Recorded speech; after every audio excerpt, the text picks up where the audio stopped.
Na entrevista de hoje do Troca de Ideias, vamos conversar com o secretário da Reconstrução do Governo Federal no Rio Grande do Sul, Maneco Hassen, sobre a ampliação da Casa da Reconstrução do Governo Federal no Rio Grande do Sul, que agora aumentou o prazo para 31 de dezembro de 2026, o prazo que havia encerrado no finalzinho de maio, agora vai a 31 de dezembro de 2026. Mas antes da gente entrar nessa pauta, vamos falar da pauta de hoje também, que novas entregas, né, novas casas entregues, a gente vai falar de números também, são já em torno de 600.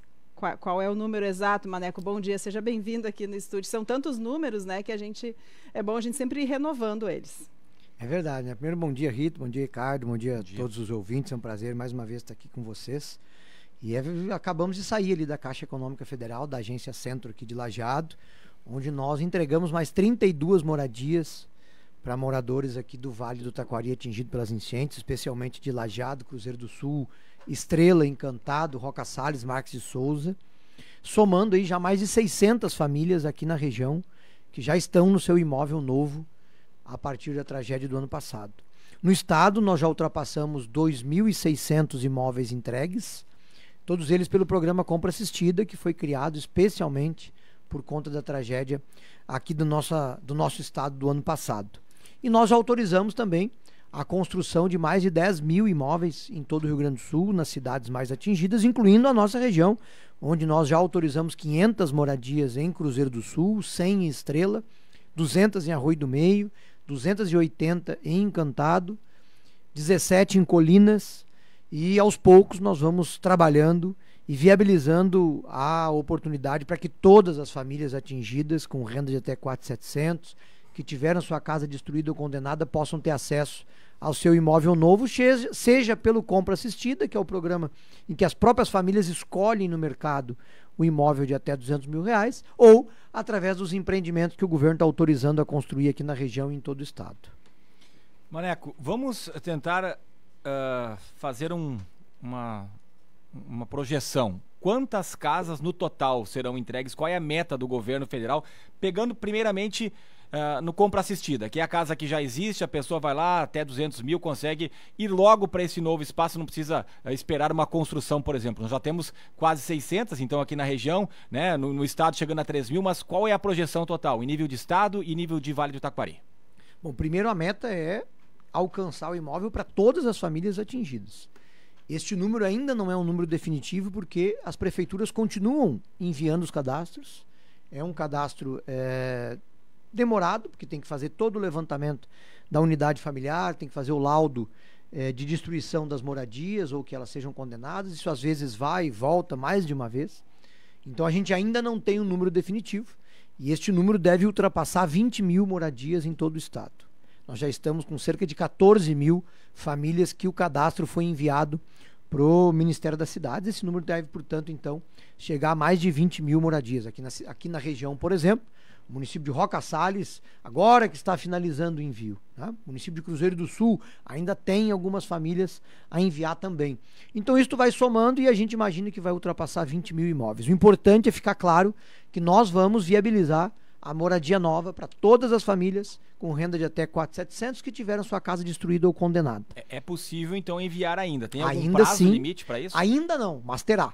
Né? A gente compreende. Já foi prorrogado, inclusive. E já foi prorrogado mais de uma vez, mas a gente tem a compreensão, primeiro, da gravidade da tragédia, segundo, né, das multiplicidade de tarefas dos municípios, não é só moradia, tem os planos de trabalho para reconstrução com ponte, estrada, etc., enfim, e tem as tarefas diárias das cidades que acabam fazendo com que o processo seja mais lento do que a gente gostaria. O ano passado foi um ano eleitoral, querendo ou não, isso influencia também.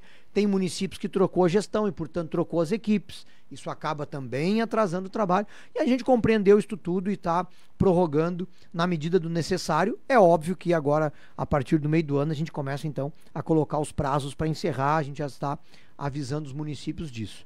Mas, então, portanto, mais de 20 mil moradias é a previsão que a gente estabeleceu. E no Compra Assistida a gente imagina que vão ficar entre 5 a 6 mil imóveis que vai ser possível comprar no mercado já prontos através do Compra Assistida.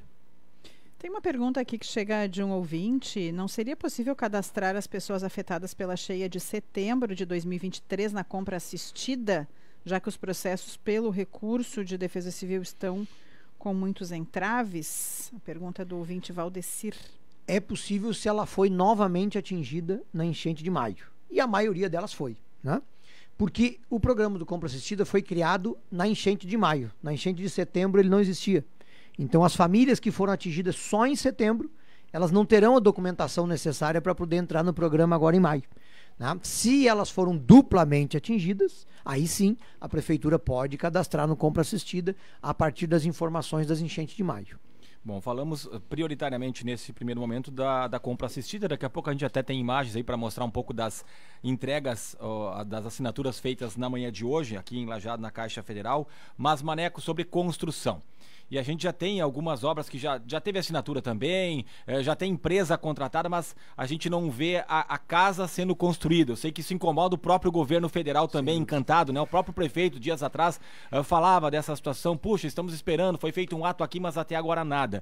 Nos dê um panorama também em relação a isso. A construção, o que falta, onde é que já está confirmado e o que ainda falta em municípios que não têm assinatura, por exemplo. Nós temos obras em andamento em Estrela, 100 moradias em Estrela. Nós temos obra em andamento em Colinas, 17 moradias. Nós temos obra em andamento dos imóveis rurais, inclusive algumas prontas, né? Encantado, por exemplo. Nós temos a ordem de início dada para 260 imóveis em Encantado, e não começou ainda porque a empresa está com dificuldades, mas aquilo que depende dos governos, seja a prefeitura ou o governo federal, já foi realizado, então é a empresa que precisa começar a obra. E nós temos contrato assinado em Cruzeiro do Sul, 500, Arroio do Meio, 200, e Lajeado, se eu não estou enganado, 260. Isto ainda depende de algumas licenças da prefeitura, aprovação de projeto para a obra efetivamente iniciar. Por que demora mais do que a gente gostaria? Porque esses projetos não é de uma casa, é de um empreendimento. E, portanto, tem que aprovar toda a infraestrutura necessária, tem que depois cadastrar isto na companhia de energia e na companhia de água. Então, é como se fosse um loteamento normal, um loteamento privado, né? Seja um prédio ou seja um loteamento de um condomínio com prédio ou um loteamento de casas. E, portanto, tem toda aquela burocracia que os empreendimentos privados também têm, né? E que não são do dia para a noite. Todo este projeto precisa, então, tramitar, ser aprovado para depois da ordem de início da obra. Isto acaba demorando um pouco mais e mais do que a gente gostaria. Aqui no Vale do Taquari, eu digo com absoluta tranquilidade, as prefeituras daqui têm feito um trabalho excelente e muito mais rápido do que as outras prefeituras do estado. Tanto que nós já temos obras em andamento aqui. As prefeituras têm priorizado tudo aquilo que é da reconstrução, as prefeituras da nossa região, e a gente tem dialogado e trabalhado junto com elas também para poder viabilizar que as coisas aconteçam o mais rápido possível. Mas é verdade, elas não são tão rápidas quanto a gente gostaria. É óbvio que a gente gostaria que já tivesse, né, tudo pronto ou tudo em andamento. Mas infelizmente não é assim. O que eu garanto para todos que estão ouvindo é que o nosso esforço é diário para que as coisas aconteçam o mais rápido possível. Tanto que a gente toda semana está fazendo questão de vir aqui na região, assinar os contratos, enfim, é uma forma também de acelerar, de poder fazer com que as prefeituras e a própria Caixa Econômica Federal também deem velocidade, né, ao trâmite da documentação para que a gente toda semana consiga assinar contratos aqui e consiga acelerar esse processo de entregas que, como eu disse, já entregou para 600 famílias, né, uma moradia nova, já autorizou a construção de outras tantas e nós vamos continuar assim, né, até que a gente consiga chegar a todas as famílias que têm direito.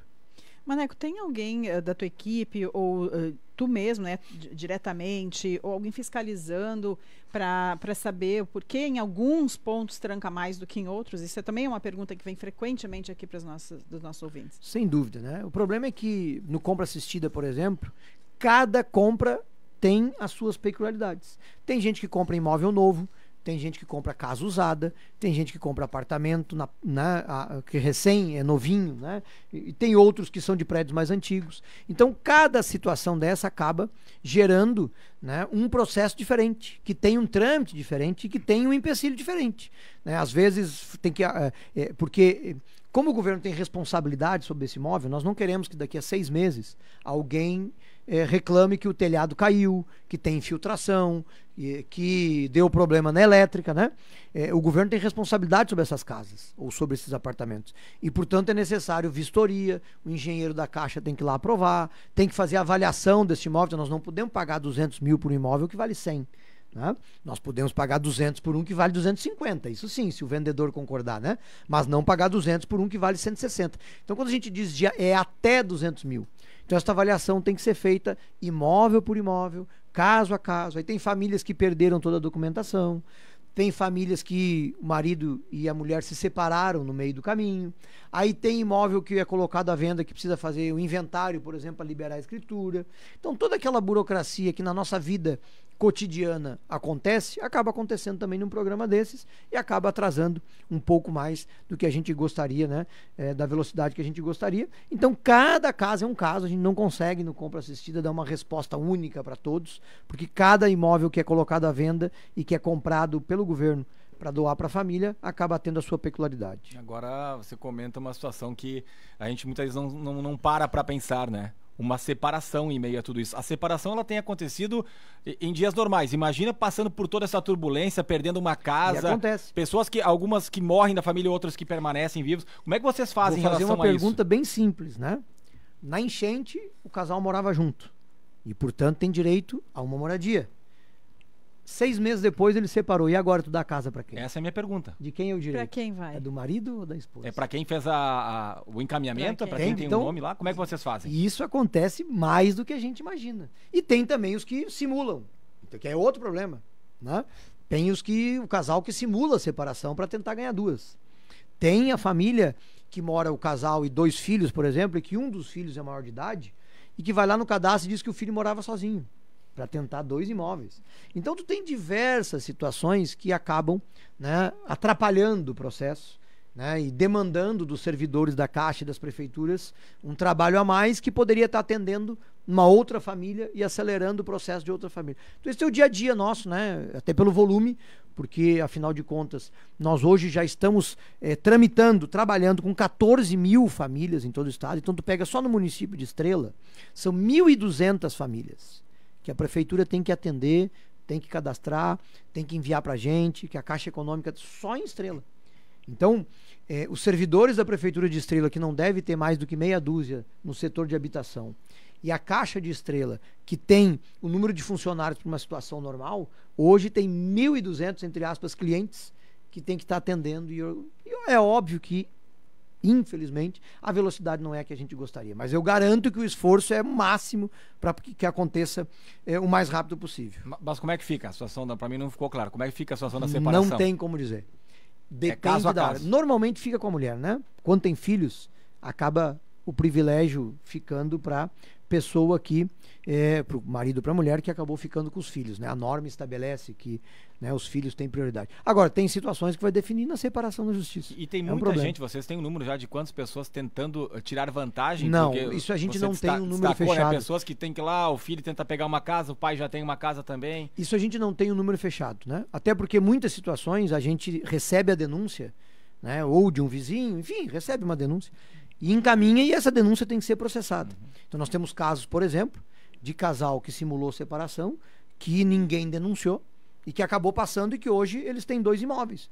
E que a denúncia foi feita e nós encaminhamos para o Ministério Público. Certamente este casal vai responder por estelionato, né? Enfim, e ali na frente vai acabar sofrendo a punição, né? Então, enfim, há inúmeras situações que a gente tem que ir modulando, né? Encaminha, né, para o Ministério Público, encaminha para a polícia, ou a gente consegue evitar a fraude, aí consegue, né? Nós tivemos casos de casal que assinou o contrato e que travou na escritura, né? Porque tinha um imóvel, por exemplo, no nome de um dos 2, né?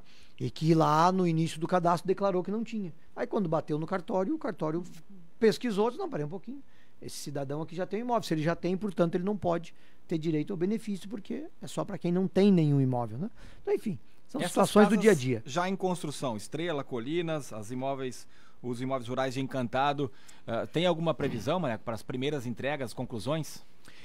O nosso contrato da reconstrução estabelece um bônus de 5% para a construtora que entregar em até 10 meses. Então, quando a gente conversa com elas, todas querem entregar antes dos 10 meses, porque 5% é um valor considerável, né? No empreendimento deve quase que duplicar o lucro de uma construtora numa situação dessa. Então, todas estão se esforçando para entregar no até 10 meses. Mas o prazo contratual normal é 18 meses. Então a gente já colocou esses 5% para forçar para que as construtoras acelerem o processo. Tem outra coisa que na reconstrução é uma... Aí nós estamos falando final do ano que vem? Início, na verdade, para aqueles que já assinaram agora, início do ano que vem, né? Nós estamos no mês 6, tem Estrela, por exemplo, já faz 30 dias que está em obra, então teríamos 7 meses de obra este ano, mais 3 meses o ano que vem. Pegando o melhor cenário, mas melhor cenário, o prazo todo prazo final, final meses, do ano que vem. Final do ano que vem. Final do ano que vem, exatamente, né? E claro, o processo da reconstrução, de construção de moradias, diferente de outros momentos de obras públicas, ele tem uma diferença que é o dinheiro já está reservado.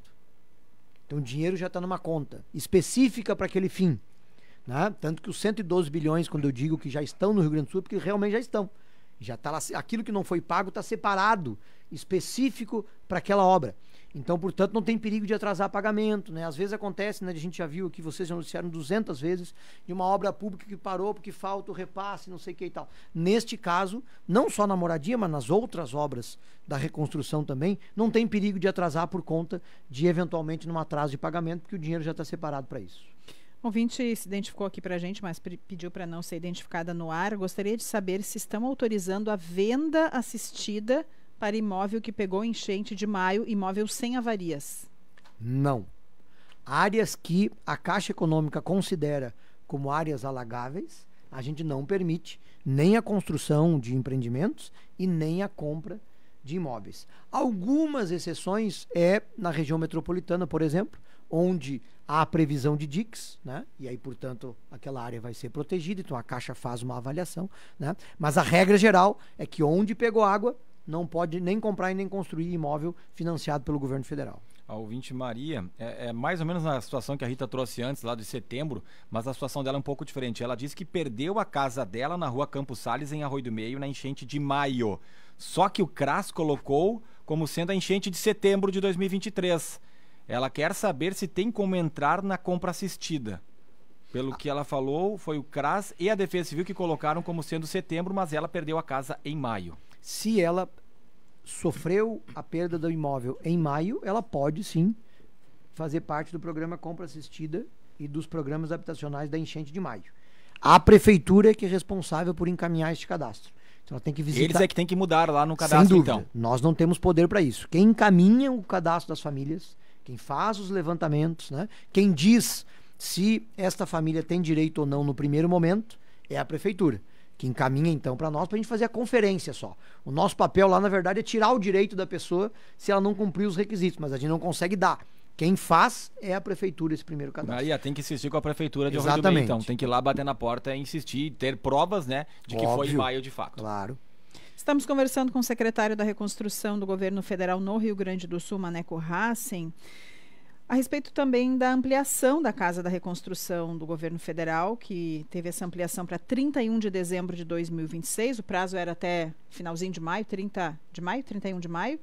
E agora, 31 de dezembro de 2026. O que isso significa? O que isso representa? A gente sabe das necessidades da nossa região, do estado como um todo, né? Mas é muito trabalho que tem pela frente, Maneco. Sem dúvida. Eu acho que o primeiro significado é o compromisso do governo federal com o Rio Grande do Sul. Primeiro lá no auge da tragédia com a criação do Ministério, depois transformado em secretaria que ia durar até o dia 31 de dezembro do ano passado, e a gente fez uma avaliação pela continuidade, diminuiu um pouquinho da estrutura, porque as tarefas também diminuíram. Aí colocamos o prazo de 30 de maio, na ilusão de que até 30 de maio as coisas já estariam todas encaminhadas. E bom, nós fizemos agora, passado um ano da tragédia, a gente fez uma avaliação de que as principais tarefas, ou né, talvez as questões mais simbólicas, ainda estão em andamento, que é a questão da moradia, as obras em parceria com os municípios, que são mais de 1.400 planos de trabalho, que a grande maioria ainda não está em execução, e também as obras de proteção à região metropolitana, aqueles 6,5 bilhões para os diques de proteção à região metropolitana. São 3 situações muito importantes e que demandam um grande trabalho. E, portanto, o governo avaliou que era de manter a secretaria. E aí, bom, já colocamos o prazo final até o final do governo, até final do ano que vem, pelo menos desse primeiro mandato. E nós seguimos, então, com esta tarefa, com esta responsabilidade de continuar trabalhando junto aos municípios, junto ao governo do estado e à Caixa Econômica Federal para todas essas questões que eu não tenho dúvida nenhuma que o papel que a Secretaria exerceu, o primeiro Ministério depois da Secretaria, foi fundamental, primeiro, para garantir esse volume de recursos no Rio Grande do Sul. Nós não teríamos 112 bilhões de recursos aqui se não tivéssemos um ministério, se não tivesse o ministro Paulo Pimenta à frente, fazendo essa interlocução e essa defesa do Rio Grande do Sul frente ao governo, pelo tamanho da tragédia que aconteceu aqui. E segundo, o papel da Secretaria em acelerar tudo isso. Porque por mais que está mais lento do que a gente gostaria, eu não tenho dúvida nenhuma que se não tivesse a Secretaria aqui, nós não teríamos 600 casas entregues na região, quase 3.000 no Rio Grande do Sul, não teríamos as inaugurações que estamos realizando, por exemplo, aqui na região, né, já entregamos ponte em Canudos do Vale, em Forquetinha, tem pontes em obra em Arroio do Meio, entregamos a ponte de Mussum, agora dia 21 vamos estar ali em Imigrante, na entrega de 6 pontes que o município reconstruiu com recurso federal, né, enfim, tantos outros exemplos que eu poderia citar aqui, em que a Secretaria exerceu um papel muito relevante, né, de cumprir aquilo que é a sua tarefa, de fazer essa interlocução, de fazer o Brasília entender a gravidade da situação do Rio Grande do Sul. Eu também, por ter sido prefeito, eu sei o que os prefeitos passam aqui na ponta, as dificuldades que eles enfrentam, e por estar no governo federal também desde o início, também entendo e compreendo o que acontece lá para as coisas atrasarem. Então a gente acaba fazendo, né, essa junção de forças aí para as coisas acontecerem mais rápido, e por isso a Secretaria deve continuar, vai continuar, e a gente vai permanecer aí trabalhando muito para que tudo aquilo que a gente se comprometeu chegue na ponta para as pessoas com a maior velocidade possível. Independente de ter o Maneco à frente da casa, né, da Secretaria, porque ano que vem nós temos eleições e o Maneco concorreu na última eleição, fez uma boa votação, mas acabou não conseguindo se eleger. Imagino que agora, até com mais visibilidade, né, Maneco, por todo o trabalho, a luta vai seguir, vai de novo a deputado federal. O que dá para falar em relação a essa sua pretensão também, o que espera em outubro do ano que vem? Eu sou pré-candidato a deputado estadual, né? Já falamos sobre isso que outras vezes, não tem nenhum problema em falar sobre isso, né? Acho que é absolutamente estadual. Acho que é absolutamente normal, natural, até pelo desempenho que tivemos na eleição passada. Também por entender que a nossa região, o Vale do Taquari, cada vez mais se demonstra que carece de representatividade. Eu acho que a discussão da enchente de setembro, da enchente de maio, né? A discussão agora dos pedágios, por exemplo, a discussão de uma nova ponte na 386, tudo isto demonstra para a nossa região que a gente acaba sim ficando em segundo, terceiro ou quarto plano por não ter força política e representatividade, né?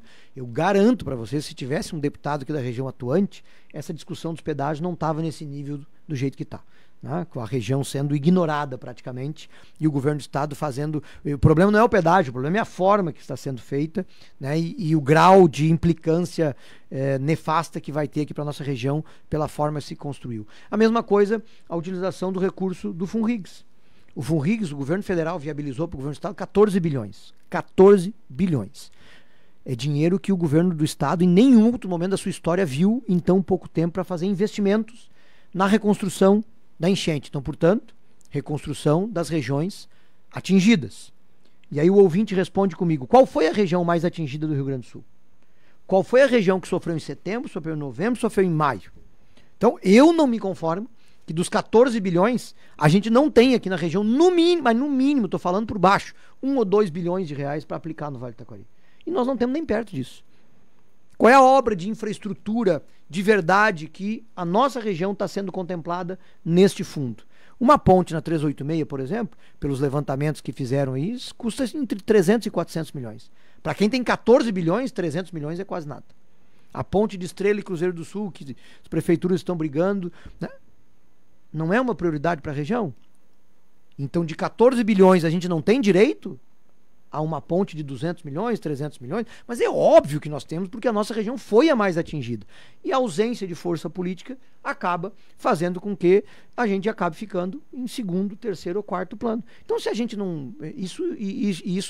Isso é em qualquer situação da nossa vida, né? Na política ou fora dela, na nossa vida pessoal. A gente acaba, assim, dando mais atenção para quem nos pede mais, para quem grita mais, para quem nos demonstra, né, a importância daquele tema que está sendo trazido para nós. Vocês aqui na rádio, as mensagens que vocês recebem dos ouvintes acabam, sim, organizando a pauta que vocês priorizam. Por quê? Porque o ouvinte está dizendo, olha, esta pauta aqui é prioritária. Então nem sempre aquilo que a Rita ou o Ricardo acha que é mais importante acaba sendo a manchete. Por quê? Porque o ouvinte está dizendo que a manchete tem que ser outra. Então, aqui na região também é assim. Se a gente não disser, se a gente não falar e se a gente não tiver força para demonstrar o que é prioridade para nós, bom, outra região vai acabar fazendo. E é o que acontece hoje, infelizmente, por a gente não ter força política, na minha opinião. Então, por isso, a eleição do ano que vem, ela tem para nós, sim, um simbolismo redobrado. Pelo que o Vale do Taquari sofreu no último período, nós temos sim que eleger representação da nossa região. E não estou dizendo que tem que ser eu e nem que tem que ser do meu partido, eu só estou dizendo que tem que ter. Porque a nossa região tem sim líderes de todos os partidos com capacidade, com experiência, né, com compromisso com a região, e a hora sim da nossa região ter representatividade. Não posso deixar de perguntar se temos novidades sobre aquela ponte ao lado da Ponte de Ferro, verba destinada pelo governo federal, a licitação está para ser feita, a prefeitura está com um projeto, avançou alguma coisa, Maneco? Nós estamos aguardando a prefeitura licitar, é o próximo passo, né? O recurso está liberado desde o final do ano passado e a prefeitura... Então agora tem que licitar a obra, a partir da licitação ela avisa o governo federal que a licitação está pronta e a gente autoriza o início da obra. Mas o próximo passo agora é da Prefeitura de Lajeado, né, que ficou responsável por fazer a licitação dessa ponte. O que os prefeitos têm falado é que o valor destinado pelo governo federal não vai ser suficiente para fazer toda a obra e aí as prefeituras teriam que arcar ou estão tentando buscar também a possibilidade do governo federal ajudar com esse montante que falta? Sempre há. Primeiro porque o primeiro empenho... Talvez vocês não lembrem, mas foi de 4,5 milhões, que era para fazer a reforma da Ponte de Ferro. Depois que a comunidade corretamente se mobilizou e com mais velocidade conseguiu recuperar a Ponte de Ferro, nós então conseguimos viabilizar a construção de uma nova ponte, o que é uma exceção, é a primeira vez no Brasil que está acontecendo isso, da Defesa Civil dá recursos para construir uma ponte nova, do lado da ponte antiga. E aí o valor aumentou para 10,5 milhões. Este valor pode ser complementado ou sobrar conforme a licitação. Se o projeto executivo ele vier agora e der 15 milhões, por exemplo, e a prefeitura licitar e uma empresa vencer por 13 milhões e 500, a prefeitura pode pedir para o governo federal essa complementação. Da mesma forma que se porventura no projeto der 9, a prefeitura vai devolver a diferença porque ele não pode ser aplicado em outra finalidade que não aquela ponte. Então, o próximo passo é a finalização do projeto executivo e licitar a obra. Se for necessário complementar depois, o governo federal vai complementar sem nenhum problema. Mas aí, para complementar, tem que ter o projeto detalhado para a gente saber realmente se custa 2, se custa 3 ou se custa 4. Pelo projeto básico, os 10,5 milhões são suficientes. Maneco, obrigado pela presença, agradecer também o Ramon Jesus, ex-vice-prefeito lá de Taquari, esteve atuando bastante também na enchente, né, do ano passado, setembro continua também. Agora lá como diretor na secretaria junto comigo. E continua agora na secretaria. A Luísa também, que está aqui na assessoria, né, toda a equipe aí do Maneco, obrigado aí pela presença e estamos à disposição aqui na Rádio Independente. E eu que agradeço mais uma vez a oportunidade de poder estar junto aqui com vocês e estou sempre à disposição. Bom dia aí para vocês, para todos os ouvintes e até a próxima.